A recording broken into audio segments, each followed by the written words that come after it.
Hello everyone and welcome to a very simple video. I'm here at the track, no prizes for getting that one, to test my 5-kilometer best effort time. It's been a long time since I've done one of these. Last one on the channel was in summer of 2021 and it is 18:26 to beat today. I've weighed in this morning at 95 kilos, 209 pounds, and I'm going to give it full send today, trying to hold 3:35 minute per Ks the whole way through, aiming, fingers crossed, to go sub 18.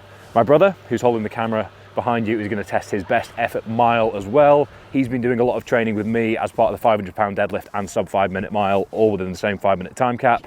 So he's moving pretty well and I'm excited to see how he gets on. That's pretty much it. 5K time trial for me, 95 kilos. 1 mile time trial for Jamie, 94 kilos. Little small boy that he is. I'm going to film the whole thing and talk through the process from the scooter, so I'm not going to waste any more of your time at this point and instead just get cracking on with a 5-kilometer time trial. If you do enjoy the video at any point, drop it a like, comment down below and make sure that you've hit subscribe, and if you haven't yet seen so, go and look at my effort from a few weeks ago with a 500-pound deadlift and mile, all within 5 minutes. I did fall a little bit short, I'll be honest, 5:05. That's the nature of the game. Let's try and translate some of that training into a good 5K effort today. So I will see you in lane 1 for the time trial.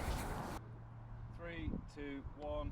Okay, hello, here we have it. Me in the future, reflecting on the past, commentating in real time with what you're seeing on your screen here. So it's a 5K time trial. Jamie is on the scooter and the scooter actually struggled to keep up a little bit from the off today. And even more so when it comes to Jamie's mile, which you will see very soon. I set off a little bit quickly. My first K ended up being 3:27, where the aim was actually 3:35 the whole way through. How much that affected me in the end, we'll find out. But yeah, I felt solid out the blocks. There was a bit of a headwind on the other side of the track, and this side of the track is notoriously shielded when it comes to reaping the rewards of a tailwind, were there to be one. So I had to grit my teeth once you got around this corner, and the 100-meter straight just coming up around here was always pretty tough. But over this sort of distance, this sort of pace, it wasn't something that I was too worried about, nor is it something I'm going to complain about.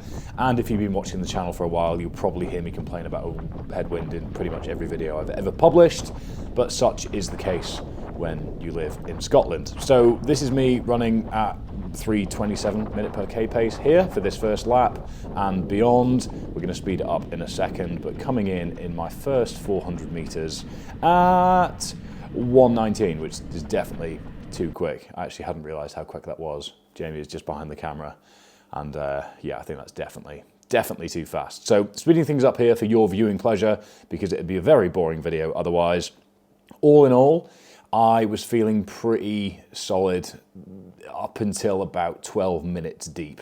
I think when I had 5 laps left, 5 laps from the 12 and a half lap point. So once I'd crossed the 7 lap threshold, it was the remaining 5 that really started to hurt me. But we will get to that. As I've said, the prep for this was largely mile training. I ran a 4:59 mile couple of weeks ago, immediately after a 500-pound deadlift. I was training to do them within the same 5-minute window. That ended up not being the case, but a lot of really good work at the track has led to being able to sort of execute this on the day. My threshold work was probably lacking for a 5K best effort, but nonetheless, I've been keeping up with decent running volume, a lot of track work, a lot of really hard speed work that's translated well into a decent effort today. So with that in mind, all things considered, I'm pleased with how this felt. Definitely felt my temperature and breathing rate start to go up at this point. Jamie actually told me afterwards that was something he noticed as well. But all in all, about as good as I could expect given the lack of 5K specific training that's gone into this. I haven't been doing 5x1Ks. I haven't been doing a huge amount of higher volume work at this sort of pace. Everything's been sort of 3:07 minute per K or quicker. Whereas this, as I've already mentioned, is around the sort of 3:35 minute per K mark to go sub 18. I am about 95 kilos at the moment, as I've already covered, just under 210 pounds, which is as heavy as I've been for a while, to be honest, but my volume this summer hasn't been all that high. It's been very strength and speed dominant. I've had a strongman competition, I've had the deadlift and mile focus, obviously, so carrying a fair bit of timber, and that was definitely something I was feeling at this point. I'm about to get leaner, lose some of that excess body weight, probably deprioritize strength work a little bit over the winter as I prepare for some ultra endurance stuff. Make sure to hit subscribe so you see what's coming. And we are back to real time pacing. And I look very slow at this point. My gait, my femur length, and just the way that I run doesn't very look fast. Good English, Fergus. Doesn't look very fast, and that is something that a lot of people have commented on a recent Instagram post. Lots of morons in this Instagram post, if you want to look for it on screen and go digging yourself. Lots of morons in there. Hello, morons, if you have come from said Instagram post. Welcome, you're a moron. Nonetheless, I'm not looking like I'm moving all that quick at this point, but this is probably about 3:38 minute per K, so still a fair shift, not flying, but definitely battling the self-doubt and wanting to ease off at the last hurdle here. At this point, I probably knew that sub 18 was off the table, but that's not going to stop me just really seeing it through, opening up and doing what I can to get over the finish line. At the end of the day, sub 18 was a bit of a lofty goal because essentially the drop off in terms of typical pacing, race pacing calculators don't necessarily account for higher body weight, the blood occlusion and things that come with that as well. So 18:11, all in. Happy days. 18:11. Good work. Hard man. The last 1200 was tough. That just goes to show the drop off in threshold that has come with the specific work for the mile I've been doing. I need a few minutes. We'll catch up in a sec. But before we hear from me again, let's see how Jamie got on in his mile. 3, 2, 1, go. So here is my mile best effort attempt. So I think having trained with Fergus most of the summer, helping him pace for his deadlift and mile in the same 5 minutes, going into it I felt pretty good. A lot of the training sessions I've done with Fergus I've sort of felt strong, and in my mind I sort of felt that I could beat my PB from 2020, which was 4:53. That was having done the 500-pound deadlift in the morning the same day.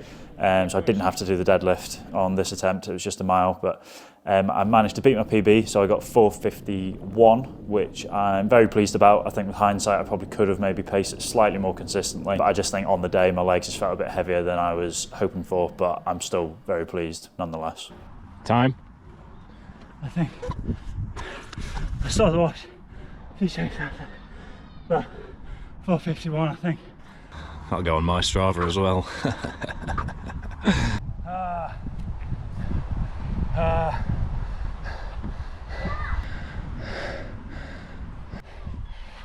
Okay, bodyweight PB, which is great. My fastest ever 10k 17:37, but I did that at like 83 kilos, so 12 kilos ago. All things considered, no 5k specific work. Pleased to have hit that PB. Sub 18's within reach. Again, today's a fantastic day, but it's one day out of the previous 6 and the next 7 that are due to be even remotely not shit.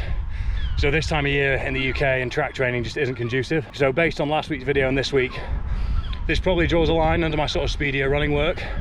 And it's about to be full steam ahead for a mental, truly mad ultra endurance challenge, which I'll be announcing very soon. So hit subscribe so you don't miss that. I've really enjoyed a summer of sort of more specific black and white running work with the strength work alongside it. Learned to do strongman stuff, PB'd my Atlas stones, PB'd carries, PB'd pulls, all that sort of stuff. 500-pound deadlift and mile.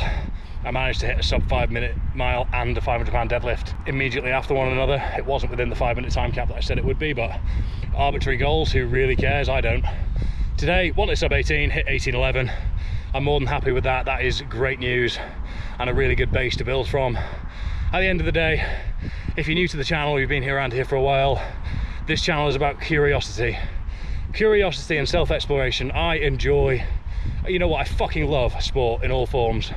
I think it's the best thing in the world amidst all the chaos of everything going on. It unites people, it brings countries together, it pulls narratives, it gives people platforms, all these things. I think it's fantastic, and I feel very privileged and fortunate to be able to use myself for different disciplines as a hybrid athlete. There's no ego attached to it anymore. It's all curiosity and self-discovery driven, and for that I'm very thankful and very excited about what's to come next. So let's draw this video to a conclusion here, because I'm sure you're sick of hearing my voice given the sort of 5 or 6 minutes that I've spoken over that 5k attempt, and I will say goodbye. Make sure to tune in next time because things are about to get wild. The wintering season 3 is about to begin. Let's build some resilience.